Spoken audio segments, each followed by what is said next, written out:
Try பண்ணும் போதே வந்து அந்த அருவாளை வச்சு கார் கண்ணாடியை வந்து உடைச்சிருக்காங்க. அப்ப அந்த பையன் பயந்துட்டான். பயந்து இருக்க மேல அவங்க 3 பேர் கையிலயுமே வந்து அரிவாள் இருந்தது. கண்ணு முன்னாடியே வெளியே இறக்கி முடிய பிடிச்சு தரன்னு ஒரு 700 மீட்டர் 2 பேர் காலை பிடிச்சு இழுக்கானா, ஒருத்தன் முடிய பிடிச்சு இழுக்கானா, அப்படி ரன்ன தூக்குனலும் வாராங்க. வந்துட்டு பாப்பா செயின் பறி போச்சா பாப்பா, தெரியாம வந்துட்டியா, யோதா காசு பஸ்ஸுக்கு காசு இருக்கா, இல்ல நாங்க கொண்டு போய் விடணும். இந்த பிள்ளை அந்த அளவுக்கு ஒரு தமிழ்நாட்டுல அதுவும் இந்த மாதிரி ஒரு இன்சிடென்ட் நடந்திருக்கு. அது எவ்வளவு பெரிய கேவலமான விஷயம், எவ்வளவு பெரிய வெட்கக்கேடு. டைம் அவங்க போனது அந்த பிள்ளைங்க பேசிட்டு இருக்கும்போது இந்த சம்பவம் நடந்தனால அவ்வளவு டிலே ஆகி 11 மணி அந்த மாதிரி ரேஞ்சுக்கு போயிட்டு, இல்லன்னா அந்த பிள்ளைகள் பேசிட்டு 10:30 போயிருக்கும் வீட்டு பக்கம்.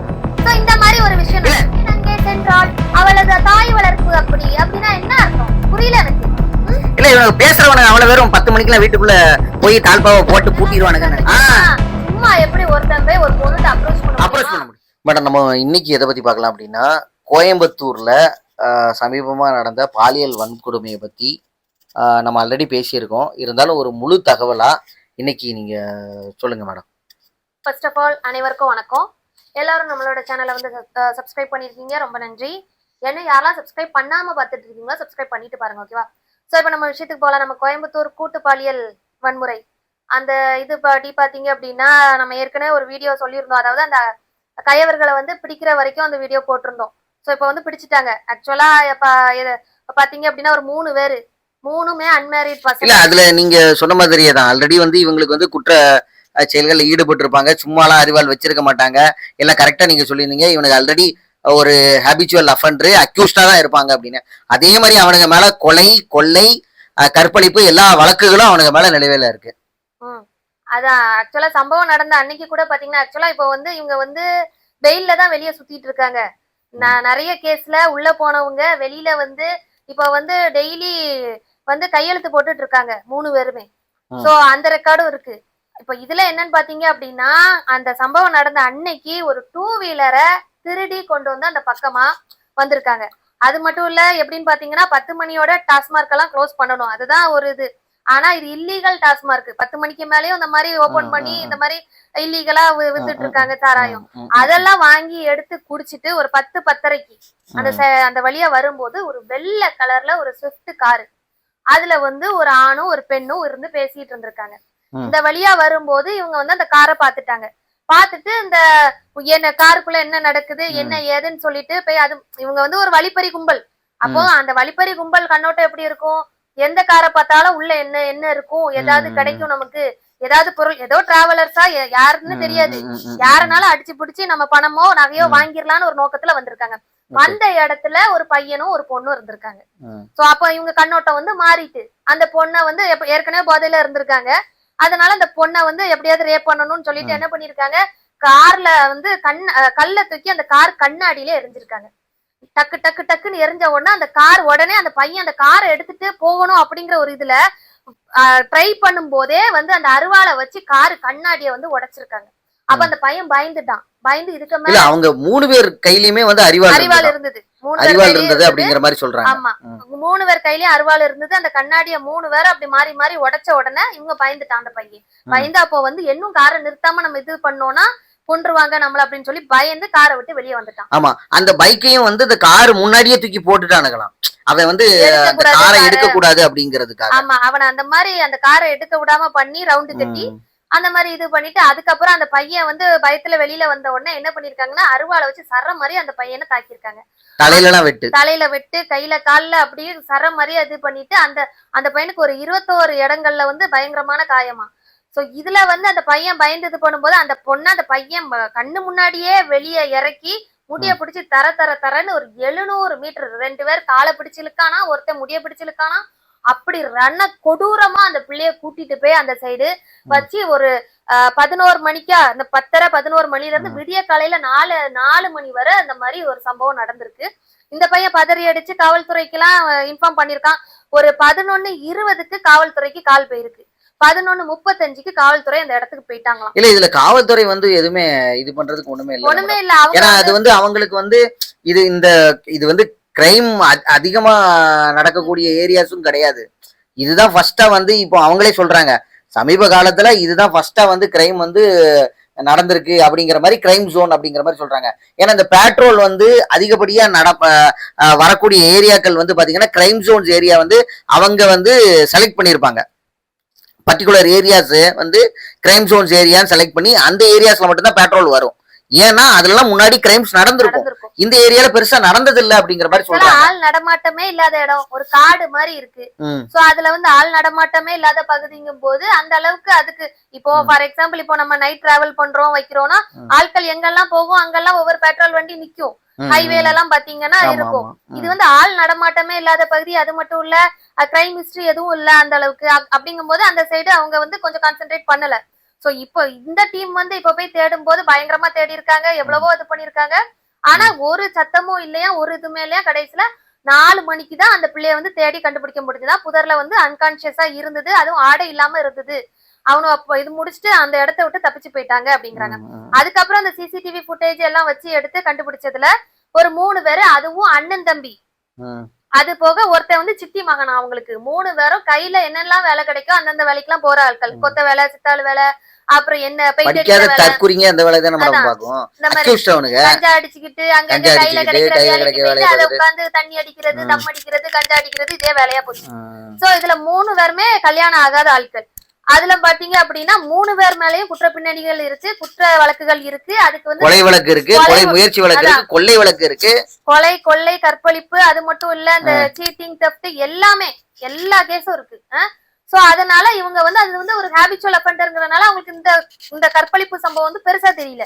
அசால்ட்டா அப்படி போட்டு பண்ணிட்டு தூக்கி போட்டு போயிட்டே இருந்திருக்காங்க. சோ இதுல வந்து பாத்தீங்க அப்படின்னா காவல்துறையினர் வந்து கொஞ்சம் கண்காணிச்சிருக்கணும். ஹேபிச்சுவல் அஃபெண்டர்லாம் அந்த மாதிரி வெளியில வந்தா அவங்க மேல ஒரு கண்ணோட்டம் வைக்கணும்னு கேட்டுக்கிறேன் நான். மேடம் இப்போ இந்த வழக்கை பொறுத்தளவுலயே வந்து நிறைய அதிமேதாவிகள், புத்திசாலிகள், அதாவது இந்த உலகத்தெல்லாம் பெருசா கரைச்சி குடிச்ச ஒரு அதிமேதாவிகள்லாம் இருப்பாங்கல்ல, அவங்க வந்து என்ன சொல்றாங்க அப்படின்னா அந்த பொண்ணு எதுக்கு 11 மணிக்கு அங்க போச்சு அப்படிங்கிற மாதிரி சொல்றாங்க. ஆனா அந்த பொண்ணு 11 மணிக்கு அந்த இடத்துல போனது, 10:30 மணிக்கு போனது, அது வந்து ஒரு பர்சனலா சில விஷயங்கள் அது தப்பு பண்ணிட்டு ரைட்டு ஓகே. ஆனா அந்த இடத்துல 11 மணிக்கு அந்த இடத்துக்கு போச்சு அப்படிங்கிறதுக்காக இவனுக்கு தப்பு பண்ணிடுவானுங்களா? இப்ப என்னோட பார்வை எப்படி, உங்களுடைய பார்வை என்ன மேடம்? இப்ப நான் என்ன சொல்ல வரேன், இப்ப இது ஒரு 6-7 வயசு பிள்ளை ஒரு செயினுக்காக அந்த பிள்ளைய வந்து தூக்கிட்டு வாரான். வீட்டுல இருந்து அந்த பிள்ளை ஒரு செயின் போட்டிருக்குன்னு தூக்கிட்டு வாரான். தூக்கிட்டு வந்தவன் அந்த செயினை பறிச்சுட்டு அந்த பிள்ளைய நடுக்காட்டுல விட்டுட்டு போறான். அப்ப அந்த சைடு இந்த 3 கிரிமினலும் வாராங்க.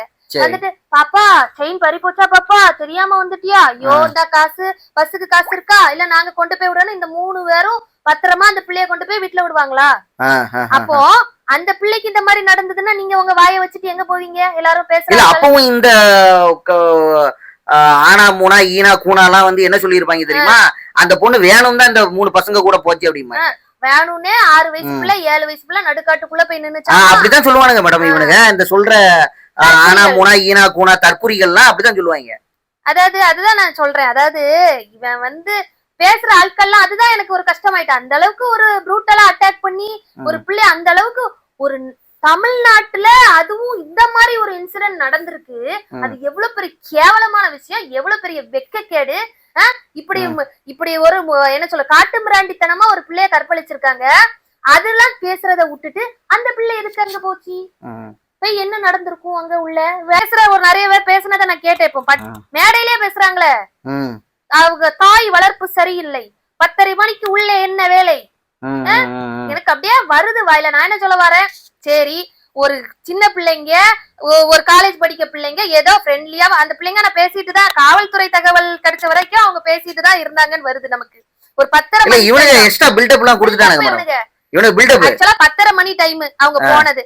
அந்த பிள்ளைங்க பேசிட்டு இருக்கும்போது இந்த சம்பவம் நடந்தனால அவ்வளவு டிலே ஆகி 11 மணி அந்த மாதிரி ரேஞ்சுக்கு போயிட்டு, இல்லன்னா அந்த பிள்ளைகள் பேசிட்டு 10:30க்கு போயிருக்கும் வீட்டு பக்கம்.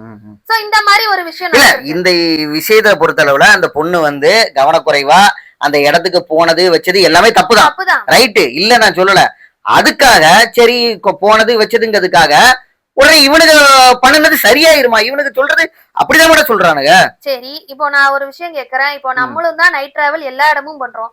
ஃபார் எக்ஸாம்பிள் நம்ம நேட்டிவ் போயிட்டு சென்னை வாரோம், சென்னை போயிட்டு நேட்டிவ் போறோம், அங்க போறோம், இங்க போறோம், பெங்களூர் போறோம், கேரளா போறோம், கேஸ் விஷயமா எல்லா இடமும் போறோம்.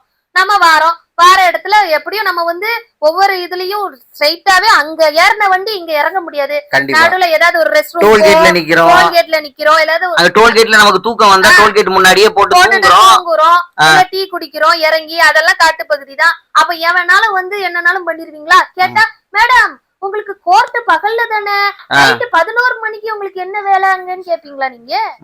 புரியல எனக்கு. அப்போ ஒரு டிராவல் பண்ணா ஒரு லேடிஸ் எல்லாம் டிராவல் பண்ண மாட்டாங்களா அங்க இங்கன்னு? அப்ப என்ன சொல்றீங்க? அப்போ மொத்த தமிழ்நாடே 6 மணிக்கு மேல உள்ள பூட்டிட்டு உட்கார்ந்துக்கிடணுமா என்ன? இப்போ அந்த பொண்ணு ஒரு தப்பான செயல்ல ஈடுபட்டு அந்த மாதிரினா கூட சரிக்கலாம். ஜஸ்ட் அந்த பையன் கூட பேசிட்டு இருந்திருக்கா. அதுல உங்களுக்கு என்ன பிரச்சனை? சட்டத்திலே இடம் இருக்கு, அது அவங்க தனிப்பட்ட உரிமை. உங்களுக்கு முடிஞ்சா பாதுகாப்பு கொடுங்க, இல்லைன்னா வாயை பொத்திட்டு இருங்க. அதை விட்டுட்டு அவள் ஏன் அங்கே சென்றாள், அவளது தாய் வளர்ப்பு அப்படி அப்படின்னா என்ன அர்த்தம்? புரியல எனக்கு. இல்ல இவனுக்கு பேசுறவனுக்கு அவ்வளவு பேரும் 10 மணிக்கெல்லாம் வீட்டுக்குள்ள போய் தாழ்பாவை போட்டு பூட்டிடுவானுங்கன்னு நினைக்க மேடம். என்ன ஒரு ஆளு, ஒரு ரீசெண்டா ஒரு ஃபேமஸான ஒரு ஆளு, நேம் மென்ஷன் பண்ண விரும்பல, அவரு சொல்லியிருக்காரு. அதாவது அந்த பையன் கூட போனா அந்த பையனுக்கு வந்து அந்த பொண்ணை காப்பாத்துற திராணி இருக்கணும். அதாவது அவன் 3 வாரம் அடிச்சு போட்டுட்டு இந்த பொண்ணை காப்பாத்துற திராணி இருக்கவன் தான் கொண்டு போய் பேசணுமா? திராணி இல்லாதவன் எல்லாம் பிள்ளைய கொண்டு போய் பேசக்கூடாது. இவனுக்கு சொல்றத பார்த்தா ஆர்யா சூர்யா மாதிரி பாடியா தான் இருக்கணும், தனுஷ் மாதிரி இருக்க கூடாதுங்க. தனுஷ் மாதிரி இருக்க கூடாதான், அர்னால்டு மாதிரி இருக்கணும், அர்னால்டு மாதிரி இருக்கணும், சரத்குமார் மாதிரி அர்னால்டு மாதிரி இருக்கணும்னு நினைக்கானுங்களா? இல்ல சொல்றேன், அவ்வளவு பேருமே இத்து சொத்து போய் தான் இருக்கா, சுகர்ல சுண்ணாம்பு ஆயிட்டு போய் தான் இருக்கான்னு நினைக்கிறேன். ஜிம் பாடியா இருந்தா பிள்ளைங்க நம்பி போடுமா? இல்ல இத உண்மையிலே மேடம் இதெல்லாம் பேசும்போது ஒரு ஒரு நீங்க என்ன வேணாலும் நினைச்சுக்கோங்க, ஒரு ஆண்மகனா நம்ம இதெல்லாம் கேட்கும் போது எந்த அளவுக்கு இவனுக்குள்ள வக்கர புத்தி இருக்கு பாருங்களேன். வக்கர புத்தி எந்த அளவுக்கு இருக்கு பாருங்களேன். அப்போ என்ன சொல்ல வரானுங்க இவனுங்க? 10 மணிக்கு மேல நீ ஒரு இடத்துக்கு ஒரு பொம்பளை போனான்னா பண்றவன் பண்ணத்தான் செய்வான், நீங்க பொத்திக்கிட்டு போய் தான் ஆகணும் அப்படிங்கிற மாதிரி ஒரு வக்கர புத்தி இருக்கு மேடம். இதுவே ஒரு ஆபத்தான விஷயம். சொல்றவன் அப்படி பண்ணிருப்பான்னு நினைக்கிறேன். அதான் நினைக்கிறேன், அவன் அக்யூஸ்ட் தான் நினைக்கிறேன், அவன் அக்யூஸ்ட் தான் நினைக்கிறேன், அக்யூஸ்ட் தான் இருப்பான்னு நினைக்கிறேன். பேசுறவன் அவ்வளவு பேருமே அக்யூஸ்ட் தான் நினைக்கிறேன். கிரிமினலுக்கு சப்போர்ட் பண்றவன் கிரிமினலா தானே இருப்பான். அதான் உண்மை. சைடுல இருந்து தான அவன் யோசிப்பான். ஆமா கண்டிப்பா கண்டிப்பா கண்டிப்பா. விக்டிம் சைடுல இருந்து யோசிக்கும். பெண்கள் சைடுல இருந்து ரைட். ஒரு தப்பு ஒண்ணு நடந்துருச்சு, அந்த பொண்ணு இந்த மாதிரி விஷயம். நான் என்ன கேக்குறேன், 11 மணிக்கு அந்த பொண்ணு 10:30 மணிக்கு 10:30 மணிக்கு அந்த இடத்துக்கு போயிருக்கு. சரி, ஏதோ ஒரு காரணங்களால மழை அது இது இதெல்லாம் இருக்கு, ஒரு காரணங்கள்லாம் அந்த இடத்துல போன இடத்துல ஏதோ பேசிக்கிட்டு இருந்திருக்கலாம், வச்சுக்கிட்டு இருந்திருக்கலாம். உங்களுக்கு என்ன ரெக்கார்டு இருக்கு அந்த இடத்துல அந்த பொண்ணு வந்து தப்பான நடவடிக்கைகள் தான் மேற்கொண்டது அப்படிங்கிறதுக்கு உங்களுக்கு பேசுறதுக்கு என்ன ரெக்கார்டு இருக்கு? வித்தவுட் ப்ரூஃப் எப்படி இவனுக்கு சொல்லுவானுங்க அந்த பொண்ணு தப்பா பண்ணிக்கிட்டு இருந்தாங்க, அந்த இடத்துல தப்பா நடந்துகிட்டு இருந்தாங்க? எப்படி பேச முடியும் ஒரு பொண்ணை பத்தி பேசுறதுக்கு? என்ன எவிடன்ஸ் இருக்கு? ஆனா இந்த 3 பரதேசி நாய்களும் பண்ணுனதுக்கு எவிடன்ஸ் இருக்கு. இவனுக்கு ரேப் பண்ணிருக்கானுங்க, கரெக்டுங்களா? இவனுக்கு ஆல்ரெடி அக்யூஸ்ட், கொலை குற்றவாளி இவனுக்கு பண்ணு இருக்கானுங்க, தப்பு பண்ணிருக்காங்க. இதே இடத்துல மேடம் இன்னைக்கு இதே கஞ்சாவை போட்டுக்கிட்டு போதையை போட்டுக்கிட்டு இன்னைக்கு அந்த பொண்ணு இருந்தது, சரி அதை பண்ணுனானுங்க. இதே போதையில இன்னும் அதிகப்படியான போதையை ஏத்தும் போது முத்தும் போது அதே ஏர்போர்ட் பக்கத்துல இருக்க வீட்டுல ஏற மாட்டான்னு என்ன நிச்சயம்? உண்மையா மேடம்? இதே இவனுக்கு களவும் இதுக்கு முன்னாடி அதே வீட்டுல பக்கத்துல பண்ணிருக்கானுங்கல்ல. சரி, ஒரு டவுட். இப்ப கார், நம்ம காரையே வச்சு சொல்லுவோமே, அந்த கார்ல தான் அந்த பிள்ளைங்க போயிருக்காங்க. ஒரு இடத்துல இருந்து ஒரு இடத்துல ஏர்போர்ட் பக்கம் வர நிறைய கார் போகுது, ஒரு கார் பிரேக் டவுன் ஆகி நின்னுச்சு. என்ன பண்ணுவீங்க? இல்ல அப்போ இவனுக்கு எல்லாரும் என்ன சொல்லுவானுங்க மேடம், கார் பிரேக் டவுன் ஆகி அங்க நின்றுக்க கூடாது, காரை திட்டுவானுங்கன்னு நினைக்கிறேன். ஏன் நீங்க காரை நல்லா சர்வீஸ் பண்ணி கொண்டு போயிருக்க வேண்டியதானே? நைட் உங்களுக்கு எப்படி இதாகும்? எப்படி பிரேக் டவுன் ஆச்சு? அதான் பஞ்சர் ஆனாலும் நீங்க ஏன் நார்மல் டியூப் டயரை போட்டீங்க? டியூப்லெஸ் எல்லாம் போட்டுக்கணும் இந்த இடத்த கிராஸ் பண்ணணும்னா அப்படின்னு கேட்பானுங்க நினைக்கிறேன். தற்குறிங்க மேடம். கேவலமா இருக்கு அவனுங்க எல்லாம் நினைக்கும் போது. இவனுங்க எல்லாம் ஒரு ஆளா அப்படின்னு தோணுது நமக்கு. இந்த மாதிரி ஆட்கள் எல்லாம் நம்ம வந்து பெருசா நினைச்சோமான்னு தோணுது. அதான் நினைக்கும் போதுதான் உண்மையிலேயே ரொம்ப கஷ்டமா இருக்கு. ஏன்னா நம்ம இன்னைக்கு இவ்வளவு நியாயத்தையும் நேர்மையும் எல்லாத்தையும் பத்தி பேசணும், அந்த பொண்ணு பட்ட கஷ்டத்தை பத்தி பேசணும். 3 பசங்க, 3 கொடூர நாய்ங்க ஒரு பொண்ணு, சின்ன பொண்ண மேல எந்த அளவுக்கு இருந்திருக்கு மேடம்? அவ்வளவு கஷ்டத்தை நினைச்சு நம்ம வருத்தப்பட்டு எல்லாத்தையும் பத்தி பேசிக்கிட்டு இருக்கோம். ஆனா இவனுக்கு இன்னைக்கு சாதாரணமா சொல்லிட்டு போயிடறானுங்க பாருங்களேன், ஒரு கலங்க கற்பிச்சுட்டு போயிடறாங்க. இதே பரதேசிங்க என்ன சொல்றாங்கன்னு தெரியுமா? அண்ணா யூனிவர்சிட்டியில சொல்றாங்க, அண்ணா யூனிவர்சிட்டி கேம்பஸ்குள்ள நடந்த விஷயம். அதை எப்படி சொல்றானுங்கன்னா, அந்த பொண்ணு ஹாஸ்டல்ல விட்டு எதுக்கு வெளியே வந்து உட்கார்ந்துருச்சு அப்படிங்கானுங்க. கேம்பஸ்குள்ளதான் இருந்துச்சு. அந்த பொண்ணை என்னெல்லாம் பேசுறாங்க, சும்மா எப்படி ஒருத்தன் போய் ஒரு பொண்ணுட்ட அப்ரோச் பண்ண அப்ரோச் முடியுமா? பண்ண முடியும். மேடம் இவ்வளவு நேரம் பயனுள்ள தகவல் பகிர்ந்ததுக்கு நன்றி மேடம். நன்றி சார்.